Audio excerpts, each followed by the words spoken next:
The question is which of the following graph is correct. n is magnitude of measurement and u is unit of the measurement. ठीक है, तो n और u में एक relation होता है, that is n is inversely proportional to u. n u के inversely proportional होता है, so we can write n is inversely proportional to u. और अगर इसको अच्छे से लिखें तो ये हो जाएगा n is equal to k by u, और n u is equal to हो जाएगा k, where k is a proportionality constant. So basically it's a constant. तो एन यू जो है वो क्या है, ये है कांस्टेंट.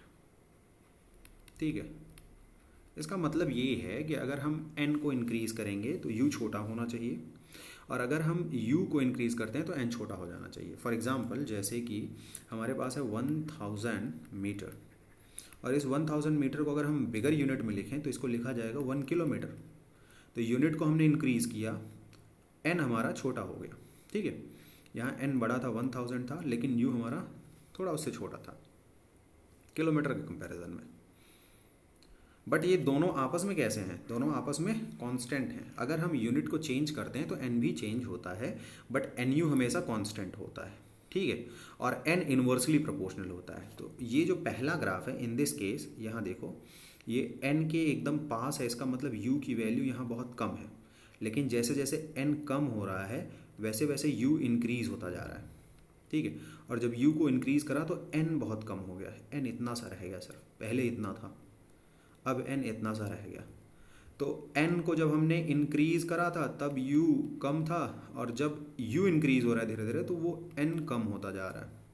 तो मतलब पहला ग्राफ इसको तो अच्छे से रिप्रेजेंट करता है, इसमें तो कोई प्रॉब्लम है नहीं. पहला वाला ग्राफ सही है, ये सही है पहला.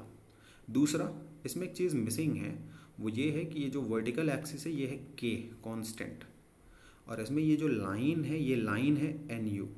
NU कौन है, ये लाइन है, और ये एक कांस्टेंट है. It is parallel to U के पैरेलल है, इसका मतलब U के साथ इंक्रीज़ हो रहा है लेकिन k नहीं इंक्रीज़ हो रहा है. अगर हम u को इंक्रीज़ करेंगे तो n डिक्रीज़ होगा, और जैसा कि यहाँ हमने लिखा है कि n और u का जो प्रोडक्ट है वो कांस्टेंट रहेगा, वो चेंज नहीं होगा. तो n u हम इंक्रीज़ करें n कम हो उससे कोई लेना देना हमें है नहीं. n u हमेशा क्या रहेगा, कांस्टेंट रहेगा, और वो लाइन इस बात को बता रही है कि k की वैल्यू इंक्रीज़ नहीं हो रही है. तो इसका मतलब n u के साथ कांस्टेंट है. तो दूसरा वाला ग्राफ भी सही है, पहला भी सही है. तीसरे की बात करते हैं. अगेन n u है, NU n के साथ बढ़ रहा है आगे ऐसे, और k कांस्टेंट सेम है. तो n के साथ ये इंक्रीज़ हो रहा है डिक्रीज़ हो रहा है, उससे कोई लेना देना है नहीं हमें.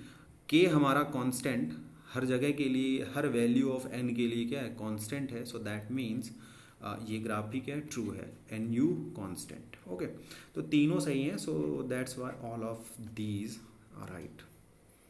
ओके.